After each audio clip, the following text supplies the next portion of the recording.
తెలుగు ప్రజల ముఖ్యమైనటువంటి పండుగ సంక్రాంతి.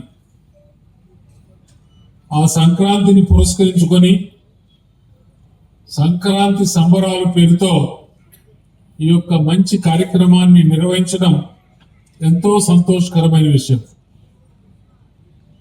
ఈ కార్యక్రమానికి నన్ను ఆహ్వానించినందుకు ముందుగా నరసింహారావు గారికి, మీ అందరికీ నా హృదయపూర్వక కృతజ్ఞతలు తెలియజేస్తున్నాను. సంక్రాంతి సంబరాలతో ఊరుకోకుండా దానికి నరసింహారావు గారు ఆత్మనిర్భర్ సంక్రాంతి సంబరాలను పేరు పెట్టారు. అంటే ఆయన ఉద్దేశం సంక్రాంతి సంబరాలను పురస్కరించుకొని ఈ సంబరాలలో పాలు పంచుకునే ప్రతి ఒక్కరికి అసలు ఆత్మనిర్భర్ భారత్ అంటే ఏమిటి, అది సాధించడానికి వాళ్ళ ప్రభుత్వాలు తీసుకుంటున్నటువంటి చర్యల గురించి కూడా ప్రజలకు విపులంగా విశదీకరించాలని ఆయన భావన అయి ఉంటుందని నేను భావిస్తున్నాను. నేను ప్రస్తుతం ఒడిశా రాష్ట్ర గవర్నర్గా సేవలు అందిస్తున్నప్పటికీ నా భాష, నా సంస్కృతి, నా మట్టి ఇవన్నీ నన్ను ఎప్పుడూ తెలుగువాడిగానే నిలబడతాయి. తెలుగువాడిగా తెలుగు ప్రజల మధ్య ఈ మహా పండుగను జరుపుకోవడం, ప్రత్యేకించి నేను అనేక సంవత్సరాలు విశ్వవిద్యాలయంలో ఉన్నప్పుడు తిరుగాడిన ఈ ఆవరణలో ఈ కార్యక్రమాలు జరుపుకోవడం నా అదృష్టంగా భావిస్తున్నాను. మిత్రులారా, సంక్రాంతి కేవలం ఒక పండుగ కాదు, ఇది మన సనాతన సాంప్రదాయాలలో జీవన తత్వాన్ని బోధించే మహోత్సవం. ప్రకృతి, మనిషి, సమాజం ఈ మూడింటి మధ్య ఉన్న సున్నితమైన అనుబంధాన్ని మనకు గుర్తు చేసే పండుగ సంక్రాంతి. సూర్యుడు ఉత్తరాయణం వైపు ప్రయాణం మొదలుపెట్టి మొదలుపెట్టే ఈ పవిత్ర కాలం ఆశ, వెలుగు మరియు శుభారంభానికి సంకేతం. తెలుగు సంస్కృతిలో సంక్రాంతి అంటే పెద్ద పండుగ. ఎందుకంటే ఇది రైతు జీవితానికి, గ్రామీణ సంస్కృతికి, కుటుంబ బంధాలకు ప్రాణంగా నిలిచే పండుగ. సమీప పట్టణాల్లో నివసించే వారందరూ సంక్రాంతి పండుగకు వారి వారి స్వగ్రామాలకు వెళ్ళి కుటుంబ సభ్యులు, బంధు మిత్రులందరితో కలిసి పండుగ జరుపుకునే సాంప్రదాయం నేటికి పాటిస్తున్నాం. ఇవాళ చూసాం, హైదరాబాద్, విజయవాడ రోడ్డు మీద వాహనాలు ఏ విధంగా ఉన్నాయి, రద్దీ. ఎంతమంది హైదరాబాద్ వీడి వారి వారి స్వగ్రామాలకు వెళ్తున్నారో ఇవాళ మనం అన్ని టీవీల్లో కూడా ప్రత్యక్షంగా చూస్తున్నాం.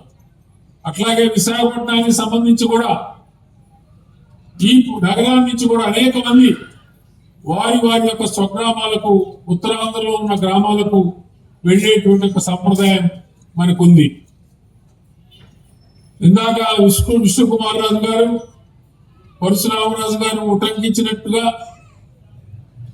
మేము గ్రామాలకు వెళ్ళలేకపోయాం, మా ఊరికి వెళ్ళలేకపోయాం, సంక్రాంతి పండుగ ఏ విధంగా జరుపుకోవాలని అనుకునే వారికి అటువంటి గ్రామీణ వాతావరణాన్ని విశాఖ నగరంలోనే కల్పించి సంక్రాంతి పండుగ సంబరాలు జరుపుకునే అవకాశాన్ని విశాఖలోనే కల్పించినటువంటి నరసింహారావు గారికి మనందరం తరఫున హృదయపూర్వక అభినందనలు తెలియజేస్తున్నాం.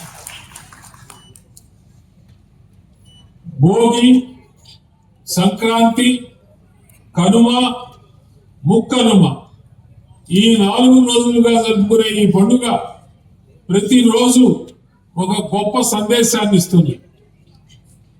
మొదటి రోజు భోగి. భోగి మంటలు మనకు ఒక ముఖ్యమైన సందేశం ఏంటంటే పాత వస్తువులనే కాదు, పాత ఆలోచనలు, చెడు అలవాట్లు, నిరుత్సాహాన్ని కూడా వదిలిపెట్టి కొత్త ఆశలను ఆహ్వానించాలని చెప్పి మనం భోగి మంటలు వేసుకుంటాం. ఆ సందేశాన్ని దాని ద్వారా పొందుతాం. వ్యక్తిగత మరియు సామాజిక జీవితంలోనూ మార్పు అవసరం అని చెప్పి భోగి పండుగ మనకు గుర్తు చేస్తూ ఉంటుంది. అలాగే రెండవ రోజు సంక్రాంతి లేదా పెద్ద పండుగ.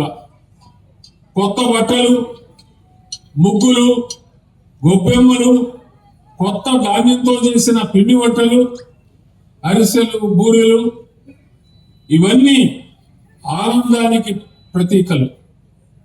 ఈ రోజు మనం సూర్యుడికి, భూమికి, రైతుకి కృతజ్ఞతలు తెలుపుకుంటాం. రైతు కష్టమే దేశానికి అన్నం పెడుతుంది. రైతును గౌరవించకుండా, వ్యవసాయాన్ని ఆదరించకుండా ఏ సమాజము నిలబడజాలదు. నేటి ఆధునిక కాలంలో కూడా ఈ సత్యం మారలేదు. మూడవ రోజు కనుమ. ఇది పశువుల పండుగ. కనుమ రోజు పశువులను పూజించడం ద్వారా మన పూర్వీకులు ప్రకృతితో సహజీవనం ఎంత ముఖ్యమో మనకి చెప్పారు. నేటి కాలంలో వాతావరణ మార్పులు, ప్రకృతి అసమతుల్యత ప్రపంచాన్ని ఆందోళనకు గురి చేస్తున్న వేళ కనుమ ప్రకృతితో కలిసి జీవించాలని ఇచ్చే సందేశం మరింత ప్రాధాన్యం. నాలుగవ రోజు ముక్కనుమ. ఇది సామాజిక ఐక్యతకు ప్రతీక. కుటుంబాలు, బంధువులు, గ్రామస్తులు కలిసి ఆనందంగా గడిపే రోజు. ఈ రోజు మనకు నేను అనే కంటే మనము అనే భావనను గుర్తు చేస్తుంది. సమాజం బలంగా ఉంటేనే దేశం బలంగా ఉంటుంది.